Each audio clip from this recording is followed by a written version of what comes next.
Hello again, welcome back to Richmond. As you can see before you, we're not on the layout this afternoon. I thought I'd give you a bit of a rundown as to what I've been doing with these Gresley suburban coaches, in particular this bad boy at the back, a suburban articulated twin, which we'll start with. So if we just take it to bits, so we can take that and show you the method of articulation, as this is a subject of concern to a lot of people, especially those who may wish to convert a couple of suburban coaches. Now, these started life as two Ian Kirk suburban coaches, kit coaches really. So they've been built from kits by somebody else, and I've managed to acquire them via eBay. So initially they looked like this. They were in teak livery. This one was missing its sole bars and underframe. This one was missing its bogies. It was missing its roof, and this one had no bogies. So we've used the bogies from this one, which you'll see there and there. Excuse me. This is the Gresley 10-foot bogie, which I'm told is used at the centre bogie of articulated vehicles. So it's basically just grey plastic with these holes in. So to raise the height of the coaches so they sit properly, we've put strips of white plastic card, 20th plastic card, and drilled the holes in them. Now these, the articulation pins, they're supposed to be on the inside, but would give pretty much no clearance at all on the curve, so I've put them on the outside, and we've elongated these holes a tiny little bit. And we've used the correct size underframes, which somebody gave me. Somebody also gave me this bogie as well, so I can make the kit. So what we've done is we've stripped the glazing out, we've painted over the teak with grey primer, and then Ford Rosso red, which I'm told is a very close match for BR Crimson. Now at some point in the next week or two, we'll get some transfers for numbers, and we'll probably pick out the door handles in yellow. Excuse me. So after we did the painting, we put the glazing back in, the original glazing. I had to make a couple of pieces of new glazing, which you can see on the end here, which are the shinier bits. So before we put the transfers on, we'll spray it with gloss varnish. Put the transfers on because they stick better to the gloss, and then we'll spray it over with matte varnish, and we'll probably weather them with some weathering powder before we matte varnish. That'll seal the varnish in. So this articulation pin just sits in that hole like that. That bogie needs another coat of paint as well, because I handled it while the paint was drying, and it shows. So that one goes in there like that. So they have articulated twin. So this was a first class, I believe, and that one was a third class, but they're now both third, so no number ones will be required for the doors. At the moment there are no couplings. I did glue some on, but I used the wrong glue, so they fell off.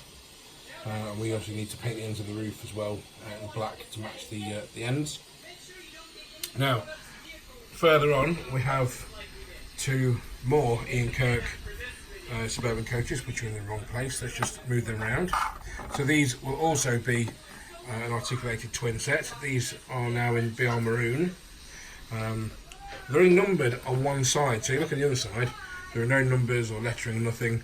So you've got numbering here, so you've got guard, the load, and the number. I'm told the number should be there, but we'll leave it as it is for now. Same goes for this one, the number should be on the next panel up. This one needs the roof gluing on because it needs the ventilators changing. So somebody sent me a roof for this one, but it was from a break and the ventilators were in the wrong position, so I swapped the roofs over so that they would fit, just because I'm lazy. And now we have to drill holes out for these ventilators and put them on the right place. And we're also waiting for correct size underframes, and we'll fit some articulation pins, and we're using a smaller bogie this time because I haven't got a big one, so it'll be this bogie we're using next time. So let's just compare it with the other one. You can see it's quite a bit shorter. This is the 8-foot or 8'6" bogie as opposed to the 10-foot heavy duty jobby.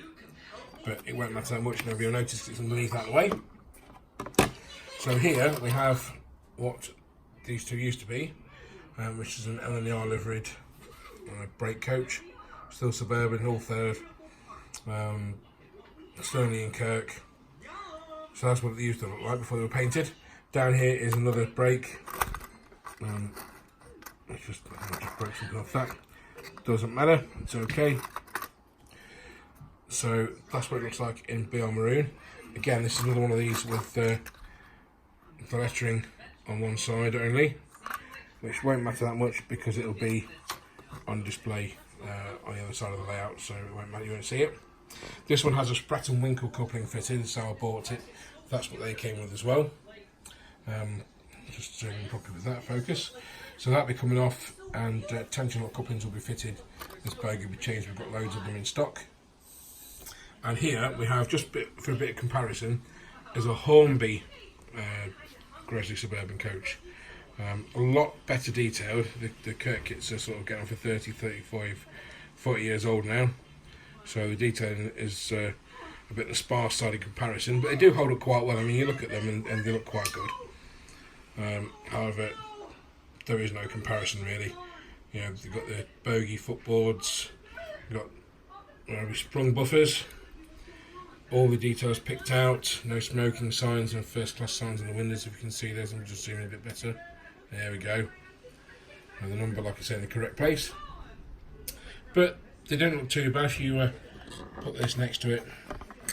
The colour's a decent match, and the colour of the roof is a half decent match as well. So it doesn't really matter so much if they're not perfect. I'm happy with it.